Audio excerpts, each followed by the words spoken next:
बच्चों, welcome back again.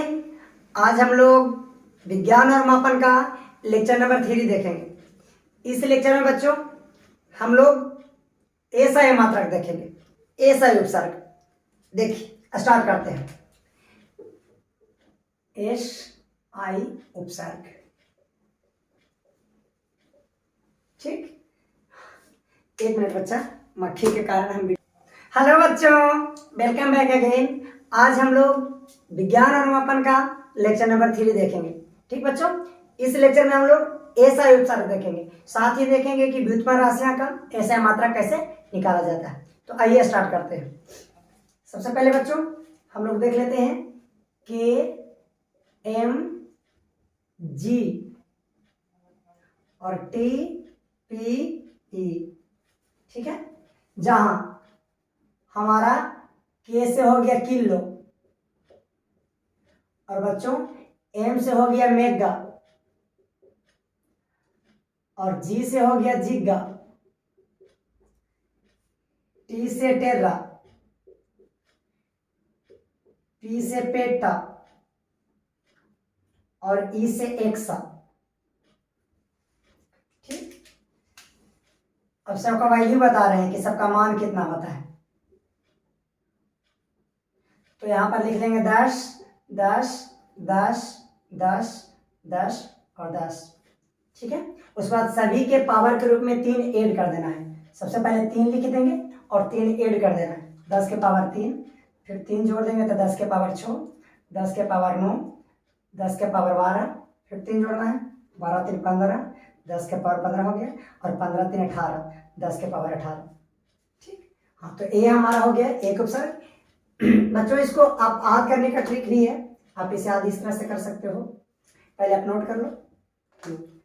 हाँ, इसे फिर से हम मिटाकर बताते हैं। एक मिनट बच्चा, चलिए देखिए, इसे हम मिटा देते हैं, फिर लिखने का प्रयास करते हैं। देखिए एक ट्रिक के माध्यम से एक जुगाड़ आप लोगों के लिए हम बना के रखे हैं कि इसे कैसे याद किया जाए। चलिए आप लोगों ने नोट कर लिया। बच्चों हम इसे इस तरह से याद करेंगे। के से काजल, और एम से माता, और जी से जी, काजल माता जी, टी से तेरा, पी से पोता, और ई से ई, काजल माता जी तेरा पोता ई, ठीक है। जहां याद रखिएगा कि के से हमारा किलो हो जाता है, एम से हमारा मेगा हो जाता है, जी से हमारा जिग्गा हो जाता है, टी से टेरा होता है, पी से पेटा होता है, ई से एक्सा होता है। इसका वैल्यू कैसे लिखेंगे? वैल्यू लिखने के लिए बच्चों सर्वप्रथम 10 लिख देंगे सभी में, 10 10 10 10 10 और 10। उसके बाद पावर शुरू में 3 लेकर सभी में पावर 3 जोड़ देंगे। 3 3 3 6 6 3 9 9 3 12 12 3 15 और 15 3 18, ठीक। क्या लिखेंगे इसको? क्या पढ़ेंगे? काजल माता जी तेरा पापा, सॉरी तेरा पोता। चलिए नेक्स्ट अब हम लोग देख लेते हैं। चलिए अब हम लोग दूसरा देख लेते हैं। दूसरा पास हमारे पास है बच्चों, ट्रिक के साथ ही उसको बोल देते हैं कि मोनो, एम से मोनो, यूनो, ऐसे इसको म्यू पढ़ते हैं, लेकिन फिलहाल के लिए यू पढ़ लेते हैं। मोनो यूनो यू नो पुष्पा फ्रेंड आया। मोनो, एम से मोनो, म्यू से यूनो यू, और एम से नो, मोनो यूनो पुष्पा फ्रेंड आया। या आप कह सकते हैं कि पुष्पा फिर आया। मोनो यूनो पुष्पा, पी से पुष्पा, एफ से फिर, ऐसा आया। मोनो यूनो पुष्पा फिर आया, ठीक। जहां बच्चों हमारा एम से क्या होता है? एम से इधर हो जाएगा मिली, म्यू से होता है माइक्रो, और एम से होता है नैनो, पी से होता है पिको, और एफ से होता है फेमटो, ए से होता है एटो, ठीक। इसका वैल्यू सेम क्या करना है? सभी में 10 लिख देंगे, ठीक। इस बार पावर निगेटिव लेना है, माइनस। सबसे पहले -3 और इस तरह से 3 जोड़ते जाना है।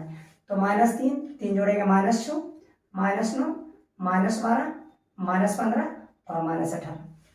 ठीक, देखिए इसे फिर से एक बार लिख देते हैं। ठीक, देखिए बच्चों, हमने चीजों को सिंपल करने के लिए एक छोटा सा ट्रिक बना रखा है। यदि अच्छा लगे तो वीडियो को लाइक, शेयर और कमेंट जरूर करें।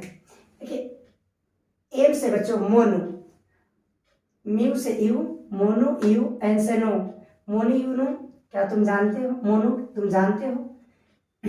पुष्पा फिर आया, पी से पुष्पा, एफ से फिर, ए से आया। जहां हमारा एम से क्या हो गया, एम हमारा हो गया मिली, म्यू क्या हो गया, म्यू से होता है हमारा माइक्रो, और एन क्या हो गया, एन हमारा हो गया नैनो, और पी हमारा क्या हो गया, पिको, और एफ हमारा क्या हो गया, फेमटो, और ए हमारा क्या हो गया, एट्टो। वैल्यू कैसे लिखेंगे?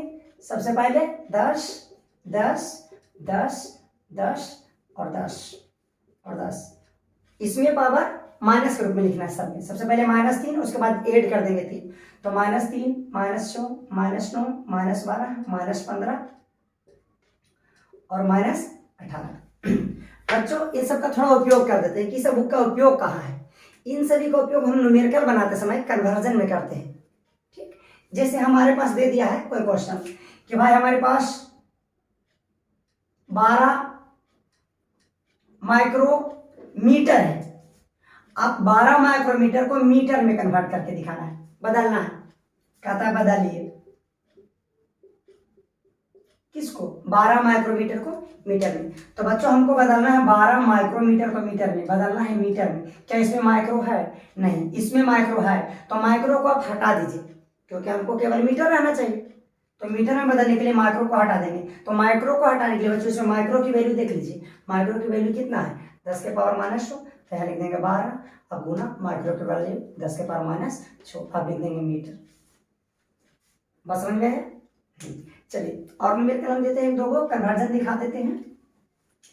जैसे हमारे पास दे रहा है बच्चा कि 6 है और नैनोमीटर है, कहता है 6 नैनोमीटर को ना आप लोग मीटर में कन्वर्ट करके दिखाइए। ठीक, तो देखिए हमको मीटर में कन्वर्ट करना है, नैनो यहां से रिप्लेस करना है। तो नैनो की वैल्यू इसमें से देख लीजिए, नैनो की वैल्यू 10 के पावर -6, लिखेंगे 6 गुना नैनो की वैल्यू 10 के पावर -9, बच गया मीटर। उसी तरह से यदि हमारे पास दे दे बच्चों कि हमारे पास 10 पिको लीटर है और हमें लीटर में बदलने के लिए बोल रहा है, क्या आप नहीं इसको लीटर में कन्वर्ट कर दें? देखिए तो पिको लीटर है, बदलना किस में है? लीटर में। यानी यहां पर हमारे पास पिको नहीं होना चाहिए, तो पिको को हटा दीजिए। तो पिको को हटाने के लिए पिको की वैल्यू देख लीजिए, तो पिको की वैल्यू कितना है? 10 के पावर -12, तो 10 गुना पिको की वैल्यू लिख दिए 10 के पावर -12, और यहाँ पे लिख देंगे क्या? लीटर। ठीक, हाँ चलिए अब हम लोग नेक्स्ट देखते हैं। तो हम लोगों ने देखा बच्चों कि किस तरह से एसआई उपचार के माध्यम से हम लोग दिए गए राशि को कन्वर्ट करेंगे। ठीक है, जैसे बहुत छोटे छोटे माइक्रो लेवल की बात हो, जैसे नैनो, पिको, फेमटो, एट्टो, ये सब बहुत माइक्रो लेवल की बात है। तो इन चीजों को न्यूमेरिकल बनाते समय हमें कन्वर्जन करना पड़ता है, उसके लिए हम इस उपसर्ग का प्रयोग करेंगे। ठीक, अब हम लोग देख लेते हैं कि व्युत्पन्न राशियां का मात्रा कैसे निकाला जाता है। आइए, व्युत्पन्न राशियों का मात्रक निकालना।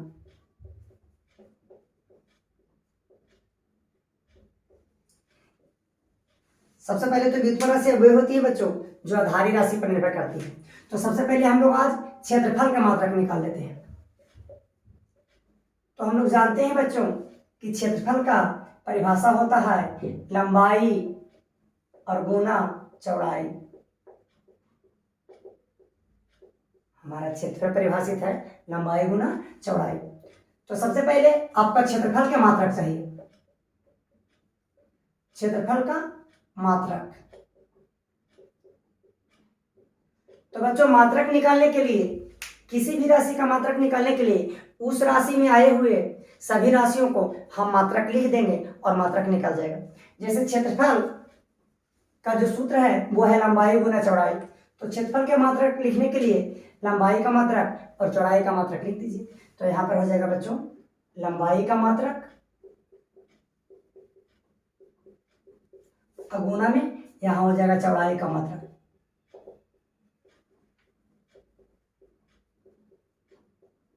ठीक, चलिए तो लंबाई का मात्रक, लंबाई को हम लोग मीटर में मापते हैं तो लंबाई का मात्रक मीटर।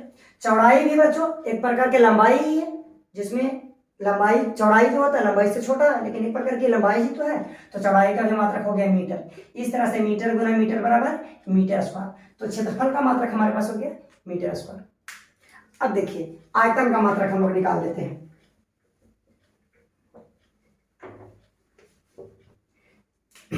देखिए आयतन का मात्रक, तो सबसे पहले आयतन की परिभाषा बच्चों, आयतन कहते हैं लंबाई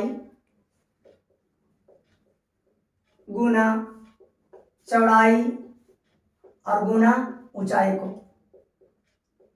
यानी लंबाई चौड़ाई और ऊंचाई के गुणनफल को आयतन कहा जाता है। तो हम आयतन के अगर मात्रक निकालना चाहें बच्चों,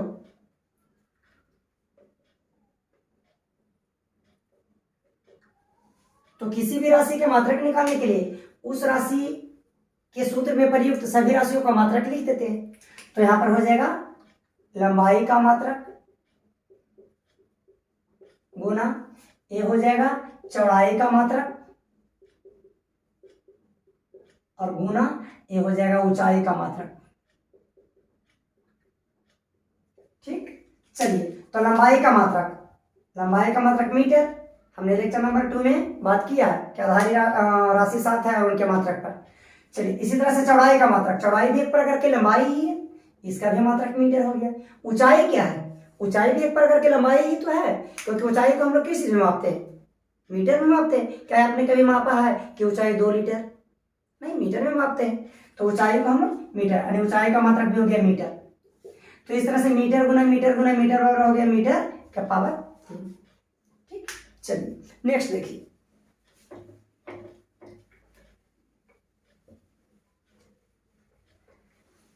हमारे पास बच्चों घनात्व का मात्रक पूछा जा रहा है।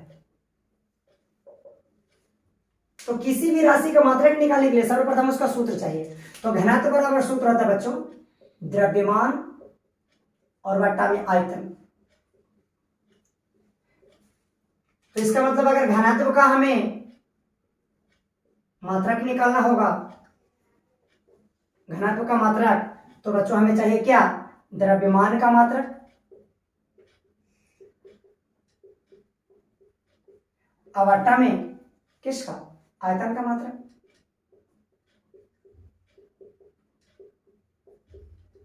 तो द्रव्यमान का मात्रक हम लोग पढ़ चुके हैं कि द्रव्यमान का मात्रक केजी होता है और आयतन का मात्रक हम लोगों ने अभी देखा कि मीटर क्यूब होता है। इस तरह से बच्चों घनात्व का मात्रक हमारे पास हो गया, घनत्व का मात्रक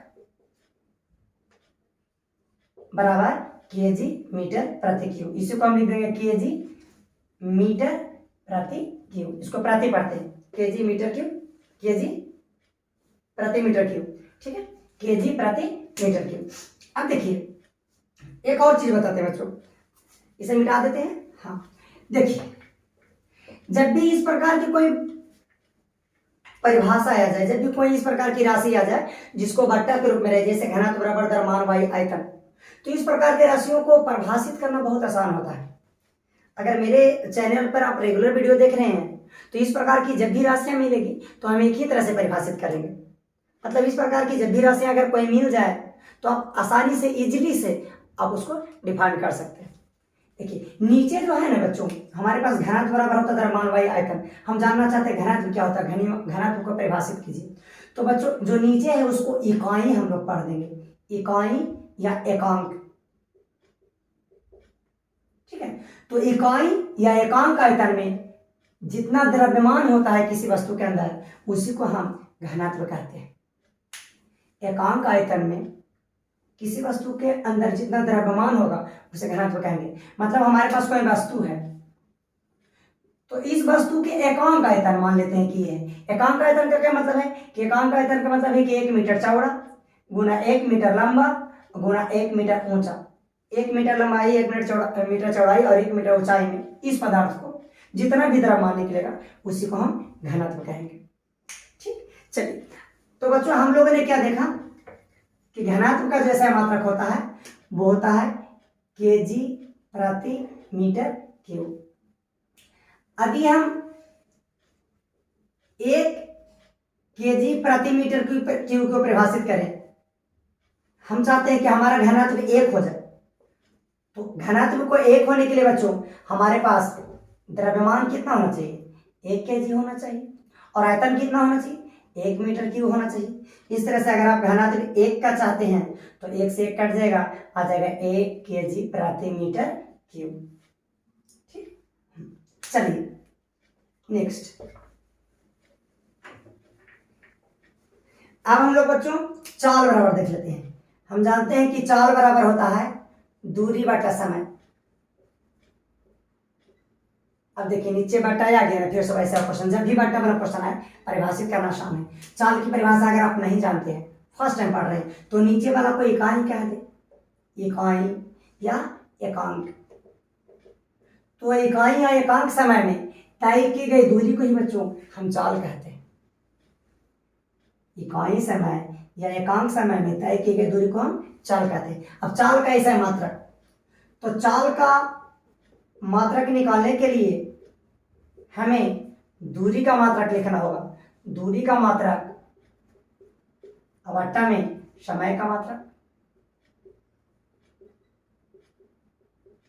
चलिए तो चाल का मात्रक, दूरी का मात्रक हम लोग जानते हैं कि मीटर होता है, समय का मात्रक सेकंड होता है। इस तरह से चाल का मात्रक हो गया मीटर प्रति सेकंड। ठीक, अब देखिए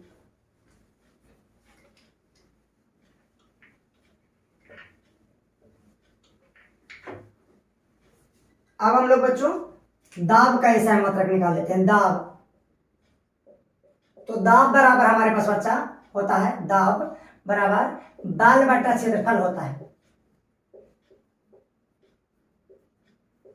ठीक, दाब बराबर बल बटा क्षेत्रफल। अब सबसे पहले देखिए फिर से बट्टा वाला आ गया, तो बट्टा वाला को हम बार बार कहते हैं कि इस तरह से परिभाषित किया जाएगा। मान लेते हैं कि आप फर्स्ट टाइम दाब के बारे में देख रहे हैं, तो दाब का पहले फार्मूला दाब बराबर बल बटा क्षेत्रफल। तो नीचे जो है उसको क्या कहेंगे, इकाई या एकांक कहेंगे कि भाई एकांक क्षेत्रफल या इकाई क्षेत्रफल पर किसी वस्तु पर लगने वाले बल को ही हम दाब कहते हैं।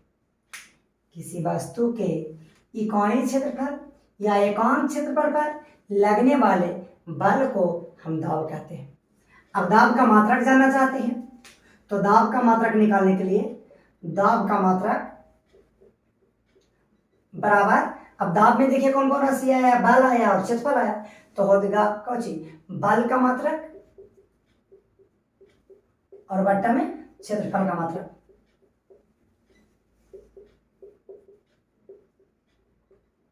ठीक, चलिए तो इस तरह से हम दाब का मात्रक, तो बल का मात्रक बच्चों न्यूटन होता है और क्षेत्रफल का मात्रक हम लोग कुछ देर पहले निकाले मीटर स्क्वायर। इस तरह से दाब का ऐसा मात्रक हो गया न्यूटन प्रति मीटर स्क्वायर। बच्चों जो न्यूटन प्रति मीटर स्क्वायर है ना, इसे पास्कल कहा जाता है, पास्कल। और पास्कल को हम पीए से सूचित करते हैं। इस तरह से हम 1 पास्कल की परिभाषित कर सकते हैं कि 1 पास्कल की परिभाषा क्या है, नोट कर लीजिए। देखिए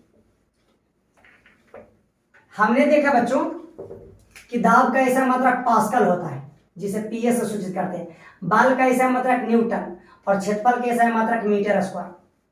हम 1 पास्कल की परिभाषा देने जा रहे हैं कि 1 पास्कल क्या है। यहाँ पर बच्चों 1 होने के लिए हमारे पास यहाँ पे भी 1 होना चाहिए, यहाँ पर भी 1 होना चाहिए। जब भी इस तरह के परिभाषित करने को पूछे और 1 की, जैसे 1 ओम, 1 वोल्ट, 1 पास्कल, तो हमेशा इस तरह से लिखेंगे 1/1/1, क्योंकि 1 से 1 में भाग दीजिएगा तो काट के 1 आ जाएगा। इसको हम लिखेंगे 1 पी बराबर 1 से 1 से भाग देंगे तो ये हो जाएगा 1 न्यूटन पर मीटर स्क्वायर। यानी 1 पास्कल बराबर हमारे पास बच्चों आ गया 1 न्यूटन बाई 1 मीटर स्क्वायर। इसका मीनिंग क्या हुआ? इसका मतलब हुआ ना बच्चों कि 1 मीटर स्क्वायर क्षेत्रफल पर मान लेते हैं कि हमारे पास कोई क्षेत्रफल है और 1 मीटर स्क्वायर इसका क्षेत्रफल है, मतलब इसकी लंबाई 1 मीटर है, चौड़ाई 1 मीटर है, तो क्षेत्रफल निकाल दीजिए। तो एरिया का फार्मूला लंबाई गुना चौड़ाई होता है, यानी 1 मीटर गुना 1 मीटर बराबर 1 मीटर स्क्वायर। और इस 1 मीटर स्क्वायर क्षेत्रफल पर कोई बल लग रहा है, ये देखिए इस तरह से बल से इसे दबाया जा रहा है, नीचे कुछ वस्तु है सरफेस करके, ठीक है, और इस पे दबाया जा रहा है बल लगा के, और इस पे जो बल लगाया जा रहा है 1 न्यूटन। तो ये जो वस्तु है ना, ये जो नीचे जो मान लेते हैं हमारे पास जो वस्तु रखा हुआ है, उस वस्तु पर जो दबाव डालेगा, जितना उसके द्वारा दाब डाला जाएगा, उस दाब को बच्चों हम 1 पास्कल कहेंगे। 1 मीटर स्क्वायर, यहाँ देखिए 1 मीटर स्क्वायर पर 1 मीटर स्क्वायर क्षेत्रफल पर यदि 1 न्यूटन का बल लगे किसी भी वस्तु पर, तो उस वस्तु पर लगने वाला दाब 1 पास्कल का लगेगा, यानी 1 पास्कल बराबर 1 न्यूटन बाई 1 मीटर स्क्वायर। अब यहां से पढ़िए तो ज्यादा एकदम क्लियर किया जाएगा। 1 पास्कल बराबर 1 न्यूटन पर मीटर स्क्वायर, मतलब 1 मीटर स्क्वायर पे बल लगना चाहिए 1 न्यूटन, 1 न्यूटन प्रति मीटर स्क्वायर। इस तरह से बच्चों आज के लेक्चर को हम समाप्त यहीं पे करते हैं। इसके बाद आपको ये 1 या 2 लेक्चर और रहेंगे, उसके बाद खत्म हो जाएगा। तो बच्चों जय हिंद, जय भारत।